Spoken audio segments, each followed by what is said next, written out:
Ladies and gentlemen, please take your seats.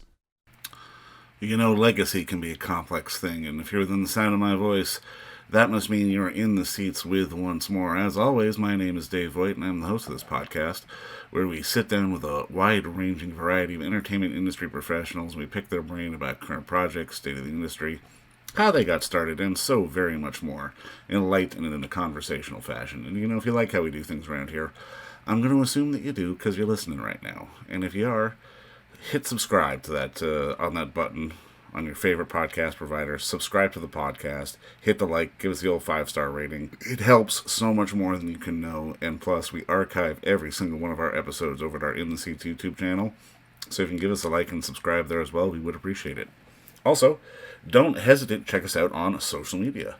We're on the Facebook. We're on the Twitter. We're on the Instagram. And we're on the TikTok, and we're on the Letterboxd for all sorts of fun updates. And finally, and I do dare say most importantly, please pay us a visit over at intheseats.ca for all the latest and greatest from the world of film, television, basically the moving image at large. Because if we love to watch it and write about it and talk about it, we love it when you swing by and read about it and listen about it. So please, pay us a visit. On this episode, we got a fun one. It's a bit of a legacy one almost, but we're looking at the new documentary Living With Chucky, which is it's either on VOD now or it's imminently going to be on VOD this week. And it's about, living with Chucky, quite literally. It's from filmmaker Kyra Elise Gardiner, who her dad was one of the puppeteers on the Chucky movies. And she grew up alongside Chucky, and she seeks out sort of other families that were just sort of rotating around the Child's Play films, and they recount their experiences on the franchise and what it means to be a part of the Chucky family. And it's for anyone who is a fan of the franchise, this is definitely a fun documentary, because it's less about the history or less about the lore or the success, but more just about the emotion and about sort of the good memories that have surrounded the franchise, which is really, that's what movies are about. It's a fantastic thing, but there's a lot of familiar faces in this movie. This director, she got a fantastic amount of people to be a part of telling the story. And like I said, if you are a fan of Chucky and if you're a fan of the franchise, it is definitely a must-see. So do check out Living with Chucky. It did have some select theaters in the States, but I'm pretty sure it's coming to VOD, or it is on VOD now, from all your favorite platforms. But first, enjoy our talk with Kyra Elise Gardiner, because between you and me, it is a darn good one. Obviously, Kyra, first off, just thank you so much for the time today. And I mean, congratulations on the film. I loved it. Oh my gosh, thank you so much. Now, I mean, I've got to pull, just to kick it off, I've got to pull a line from the film that really stuck me. I think it was something Don said. Okay. Just about how Chucky was a gateway for so many people when it comes to the horror genre, and how people sort of getting into it all and sort of their relationship with it. But I mean, obviously, you have a very different relationship to sort of Chucky and the evolution therein. I'm kind of curious, what was that relationship, and how did that inform you deciding to be like, okay, now it's time to make a bigger story about sort of the lore of Chucky? Yeah. For me, it was a literal gateway into another family member that I didn't know I had. Obviously, my dad came on when I was around 4, I think it was. At the time, I don't know if I was 3 or if I had already turned 4. It's a big debate. But for me, it's so weird, because I didn't originally think of him as like a little brother. Obviously, I was traumatized because the first doll I saw was also scarred Chucky. It wasn't the good guy doll that I have in my apartment. It was the mean looking one. And so I don't recall the first time where I warmed up to this idea of Chucky, but I think at first it was more so like a Halloween decoration, right? Because every year my parents bring out Chucky and Tiffany and put them on a dinner table together. And then some years when I was more so ready to handle it, my dad's decapitated head goes in the middle on a silver platter. And so I'm also an October baby, so he would be there as a Halloween decoration, but also like a guest of honor at my birthday parties.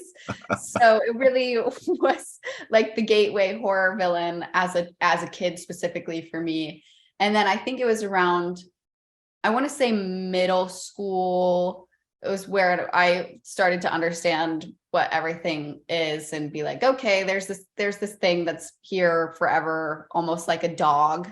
And then the more I got to be around it, and my dad did Curse, I think when I was in high school, and I got to go on set for reshoots and be part of the puppeteer team. I was the ankle. So, oh, wow, okay. Yeah, that's non-credited ankle actress.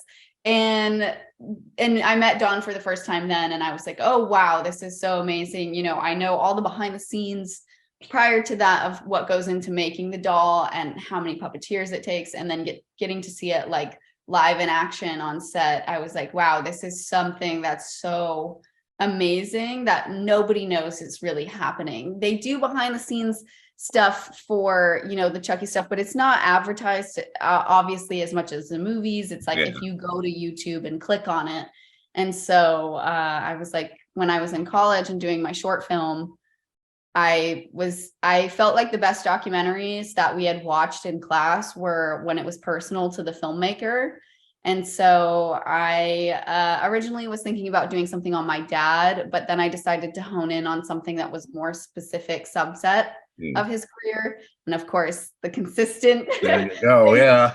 It's Chucky. So, I mean, it's one of those things where, I mean, I've got to imagine for you, it would be a point of pride to sort of tell this story and make people understand that it quite literally takes a village to make Chucky come to life. Yes. Yeah. I think that's what motivated me to do it more so. You know, I definitely wanted to make a documentary about Child's Play because there wasn't one, you know, we had seen, you know, dolls on Eli Roth's History of Horror, or, you know, a episode of Dolls somewhere else. And there wasn't like a cohesive, extensive piece on it. And I was selfishly also trying to focus. You'll notice a lot of the documentary, we talk about the puppeteering, and it's because of that, because they don't get enough appreciation for what they do. If you like notice, they didn't really even have any press for Chucky season 2. There were no interviews with the puppeteers. And I was like, thank God this documentary is coming out around the same time so that people can really see it does take a village. And especially after the budget cuts, after Seed and things like that, it's so hard to do what they do and do it well. And so obviously the fan base really loves their character. And it's just like, but you don't even know it's 7 people who is like your favorite character. You need to know what they do. There's such a warmth that comes through in this film, just from everyone involved. And I mean, that's not something you see in sort of Jason or the Nightmare movies or any kind of other franchise. What is it about the warmth of the Child's Play franchise do you think has translated so well over the years? I think because it really is the same people. You know, with Jason, there's been so many people who play Jason or Michael Myers behind the mask, and there's debates on things. And I think when there's something consistent that everybody can grab onto, that's really what solidifies those familial bonds. And so the fact that Don also always brings characters back, even if they die, you know. I'm spacing on her name, but the woman who plays the mail delivery woman at the end of Curse is one of the main nurses in Colts. And that's right. Yeah. So even the more smaller characters you think come back in a broader scopes. I really hope Adam Herdig somehow comes back into the TV series at some point. But I think that consistency of Don being really loyal to the people he likes to work with shows behind the scenes and in front of the camera. No, I mean, there's something you did in this film which is so simple, but it's so genius, and I absolutely loved it. Just the artifice of like taking a DVD off the pile, putting it in the player, pushing it in. I howled the second time I saw that. Please tell me about sort of the origin of that idea, because I absolutely loved it. Oh my God. Okay. First of all, glad somebody appreciates it.